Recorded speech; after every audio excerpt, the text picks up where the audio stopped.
Admiral Sir Nigel Richard Essenhigh GCB, DL is a former Royal Navy officer who served as First Sea Lord and Chief of the Naval Staff from 2001 to 2002. He served as a navigating officer, before commanding the Type 42 destroyer HMS Nottingham and then the Type 42 destroyer HMS Exeter during the Gulf War. As First Sea Lord, he entered into a contract to acquire up to 150 Joint Strike Fighter aircraft for the UK's two new aircraft carriers. In retirement, he worked for Northrop Grumman and became a non-executive director of Babcock International. He remains a Deputy Lieutenant of Devon. Naval career. Essenhigh was born in Newcastle upon Tyne and educated at St Cuthbert's School. He joined the Royal Navy in 1963 and, having been promoted to sub-lieutenant on 4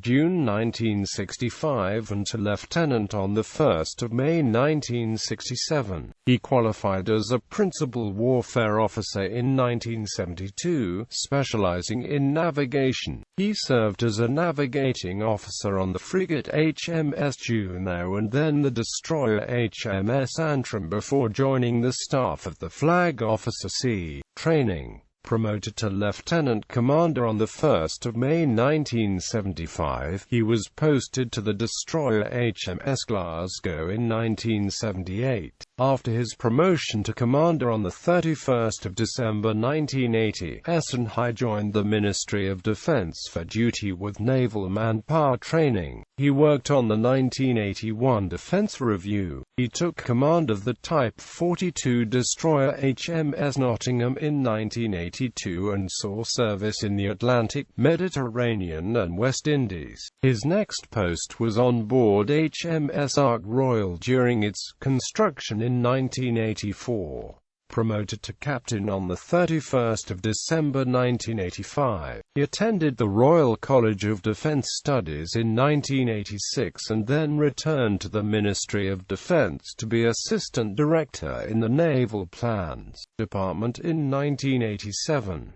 He took command of another Type 42 destroyer, HMS Exeter, in April 1989, and saw operational service during the Gulf War. Essenhigh attended the Higher Command and Staff course at the Staff College, Camberley in 1992 before being promoted to Commodore and becoming Director of Naval Plans and Programs at the Ministry of Defence later that year. Following promotion to Rear Admiral, he took up the position of Hydrographer of the Navy in February 1994 and, having been promoted to Vice Admiral, he became Assistant Chief of Defence Staff in March 1996.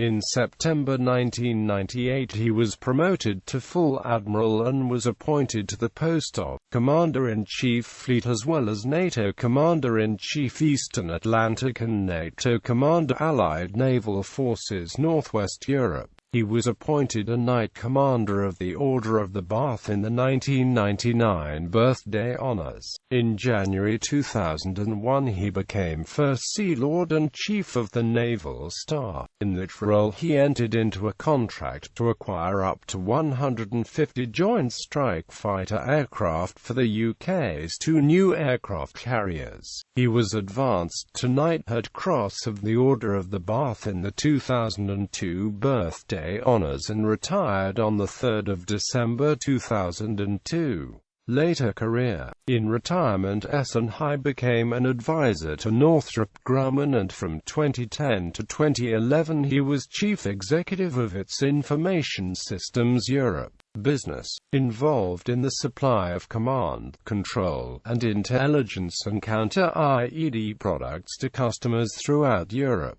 He was also a non-executive director of Babcock International and patron of Journey South 2007, an expedition to the South Pole. He has an interest in local matters and he remains a Deputy Lieutenant of Devon.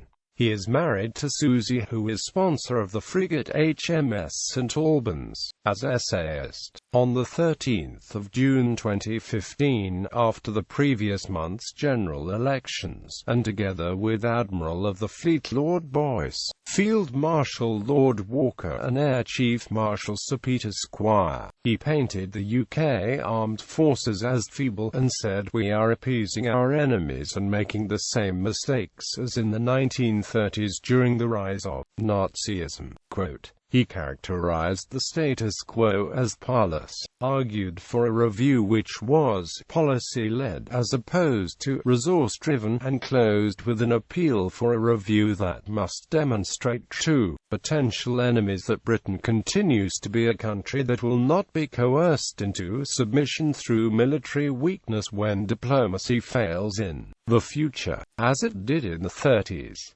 The essay garnered at least 2 responses: a journalistic report that restated Essenhigh's case and noted that the Chancellor sought swinging cuts, while Squire added that Russia must now be the #1 and major threat. What is going on in Eastern Europe, in Ukraine and so forth, could spill over into a major conflict, and Boyce reiterated that Putin is behaving in a very aggressive and expansionist way, and the government does not seem to take it seriously because it is inconvenient to have to do something about it. Quote, a direct response from Secretary of State for Defense Michael Fallon, that our armed forces are anything but feeble. Fallon reiterated the government position that the international aid for law enforcement and women's rights budget should also be taken into account, as he said that those who belittle our armed forces' efforts fail to recognize that our national security depends on tackling the causes of instability, not just treating the symptoms.